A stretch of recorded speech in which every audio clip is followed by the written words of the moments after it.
Among all of the, I think that this has to do with a personal journey. Uh, like everyone or most of us, we've had experiences sometimes with people who want to do stuff to us. We get bullied from time to time. And, one of the first things that I wanted was, how do I defend myself? And when I got to college, I decided I'd like to try the martial arts. And the first art I tried was karate do, Shotokan karate do. That worked well enough, although I never had the chance to use it. Thank you. I wouldn't know what would have happened. Although, yes, the Karate Kid was popular during time, the early version. Huh? And for those of you who are about my age, you'd know who was starring there. Now, there was something lacking. Because it was, with all due respect to the originators of Karate Do, it was something not within the scope of what I understand my own culture to be. And I still was learning much about what this being Filipino was all about. And things began to shift a bit when my father brought home from Singapore a book called The Filipino Martial Arts by a well-known Filipino-American guru or teacher named Daniel Santo, and that really blew me away. I said, I gotta find some way to learn here. And this was the supreme irony of it all that really got to me. Here are foreign, well, we call them foreigners. They're natives in their own land, of course. But in another country, these people could advertise their art, and a lot of people come to them. And in case you're wondering about the significance of why I mentioned Daniel Santo, it was he who taught the people who choreographed the different action movies that we see today. The men who choreographed the Born Identity, the men who choreographed the fight scenes for The Hunted, and all of them, including 300, they were all students of Daniel Santo. Those movies are Filipino martial arts, Arnis. And meantime, back here, where do I find an Arnis school? But, you don't get to find an Arnis teacher except by personal referral, and one of my classmates in law school introduced me to his teacher. First in judo and in Arnis, and that got me started. Among all the other arts I've tried, why Arnis? Well, here's why. It provided a unique connection to Filipino identity. What was it about the art? What is this thing we call Arnis? It's such a unique art. What does the term Arnis mean anyway? Well, the word Arnis comes from the Espanol term arnes, meaning armor, or arms, or the stuff that we carry with us. But the Arnis as the martial art actually refers to an indigenous martial art. It centers on the use of, sticks. I didn't bring my sword today, and it's going to be a bit scary. And the use of knives, and of course, applications with the empty hand. And historically speaking, this art, this indigenous art, is devised from traditional forms of combat mixed with the Spanish sword methods taught to the militia. Yes, you'll be surprised. The Spaniards did teach their own fighting tactics to the local militia in the towns that they had already occupied. And this fusion results in the contemporary forms we call Arnis today. Now, yes, this too became a big deal for me. I learned how to identify with the Philippines with the word Filipino through this. It was a part of our history, but something that we don't always recognize. And we don't even think that it was that important because it is a physical art and we value the intellectual, but actually this is very important. This is a balance. And here, Arnis played a role in our history because it was used in various resistances against the foreign invaders in World War II. Battalions of infantrymen were known as the bolomen. They had lack of rifles, but the local fighters knew how to use their weapons, and they used this and they were known as the bolomen. Now, when we talk about the benefits of martial arts, it's easy to say, oh, well, this is like any other martial art. You learn self-protection. Your health improves because you keep on moving, aerobic conditioning. You learn how to be calm. You learn how to be self-disciplined. Anyone from any martial art could claim the same thing. So what made Arnis special for me?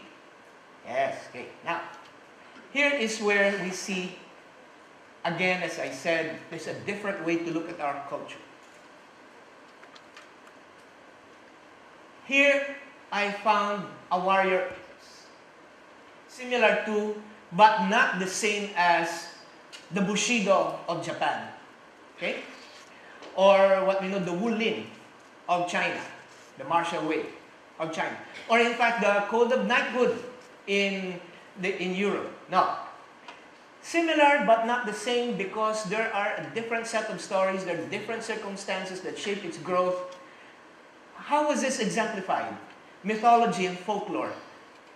How many of you would know, if you're from the Visayas, how many of you have heard the names Humadapnon? This one. Labadunggon. Very good. Yes, mabuhay mga Bisaya. But this, Lamang. Hudhudi Aliguyon. Here are the warrior epics from the past, in which they exemplified an ethos that was common to many, many communities. So imagine this. We're practicing an art in which they have a linkage to both history and our culture. And it was unique because these things are echoed in the contemporary setting.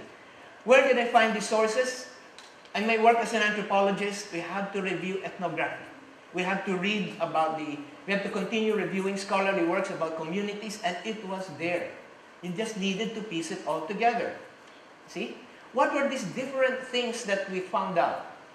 Alright.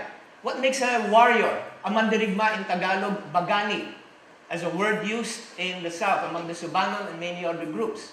Bagani, by the way, is a cognate of the word bayani. Think about it. The bagani is a warrior, the bayani as hero. Right? Here is an embodiment of the following qualities. A bagani must always be courageous, matapang. You can face any situation calmly. A bagani must be strong, kailangan malakas, to meet all sorts of challenges. A bagani must act with honor at all times, marangal. A bagani must be respectful of others, magalang. A bagani must be humble, magpakumbaba. Sometimes, when you practice these arts, the danger is that of pride. You become proud, you become arrogant, and then you become the target of everyone who wants to pull you down or test you because you're proud. Sometimes the act of humility also means you have to conceal what you have so as to be careful for what others might say or do and not to cause fear. Right? A bagani should be helpful to others, mapaglingkod. And a bagani loves their community. Almost always, the stories of these heroes center on the defense, the protection of a community against an outsider. And yes, there are female bagani too in our mythology. One of my favorite stories about the female warriors is the story of Matabagka and the deity of the wind. In this particular story, this young woman rescues her brother who was captured by the invaders. And how she did it is a story that's worth a telenovela if somebody would pick it up. Right? Now, a bagani is faithful. A bagani is a practitioner of whatever the religion is. And, this is again found in all of those indigenous stories. It is something that we need to go back to. Mapagpanampalataya. Now, what's so special about all of these? Couldn't we say that in any other warrior culture, these are the same? Yes, but here is a difference. Again, going back to our academic study in literature, here, there is a context. These values, these 8 warrior attributes that I've outlined here, they were born out of the research, but also they were born out of discussions with colleagues and scholars, and one of a close friend of mine who is also a fellow warrior. It's wonderful to have people to work with. They sharpen your mind. And that is an exemplification of what he did to sharpen me. It's in this slide. These values are not for individuals. They are for a community. They are for other people. This word, kapwa, means that you find yourself, you are part of others. You are not just for yourself alone, but you live your lives for other people. And in this warrior values, these eightfold warriors, of course, these are not the only ones, but these are the most prominent we've been able to find. These warrior values help you to understand what it means to truly live with one another in harmony, through pakikisama. To show mutual respect for people of unequal status, pakikitungo, and best of all, to react and to come together as a community when crisis erupts, the true meaning of pakikiramay. Here then is an essence of what I've learned along the path in trying my best to become a warrior. That these things challenge me because I grew up born in the mid-60s. Yes, I'll betray my age. There are many out here who are my batchmates. You know who you are. Being born in the mid-60s, I grew up in the 60s and 70s and early 80s with this popular notion that we Filipinos live the life of the small. The smallest fish, the smallest volcano, and even our national heroes were small. Why should these other people have all the tall ones? Why not us? Oh, well, okay. But should that have been why was that rather highlighted all the time? There's something not quite right here. What is missing in this? Not only that, but we were in our education from our time, we were taught a nation, a history of constant falling. The fall of Bataan, the fall of Corregidor, the fall of Manila. Oh my gosh. Now we are repeating that cycle all over again. The fall of our economy, the fall of our politics. What are we doing wrong here? And this is one of the things that Arnis taught me to look at. Is there something beyond this? Again, discussions with my father and with my friends help sharpen this thinking, because in the practice of this martial art, there is no place to be small, if that's what you want to think. There's no place for small thinking. You have to expand. You have to go big. We are forced to live beyond ourselves. We are forced to challenge these ideas. And one of the greatest lessons I've learned here is that these ideas, these challenges, worth a lot more when they are transferred to others. And this has been lately, slowly, between me and some of my friends, a small advocacy has been crystallizing. The use of these concepts in Filipino martial arts to challenge ideas of culture and to take that and use it to transform the immediate spaces and the places we work in and we live in. You don't have to be a martial artist to learn all of these. But you'd be good at least to know that there is another facet of being Filipino that we need to be aware of.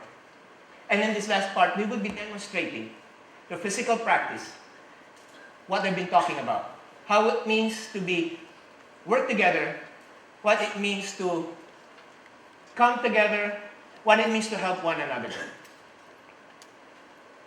I'd like to introduce my student and partner for this demonstration, Mr. Asher Pinzo. Okay. We'll be doing a set of 3 exercises from our school of Arnis. The first one is a controlled pattern we call Bigay Tama, which is to say, literally, giving the strike. Ready?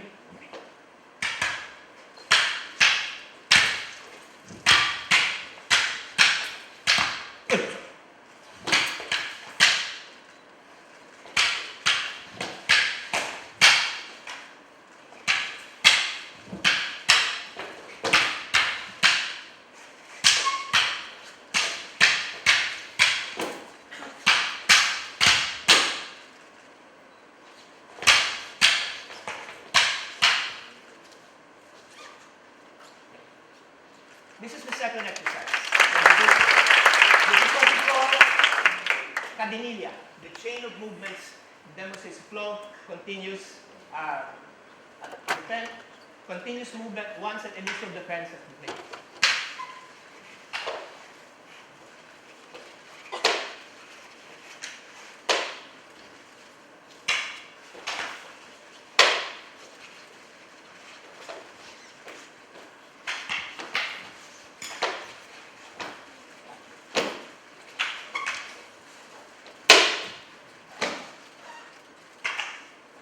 This last one, we have to be more careful with this. When the adrenaline gets up, we call this offensa defensa. It's a limited freestyle format, attack and defense. This time, we rely only on our own timing and our own skill. We have to be very controlled, kaya nakikisama tayo. We have to watch out for one another, nakikitungo tayo. And we'll be responsible for what we do, otherwise makikiramay tayo.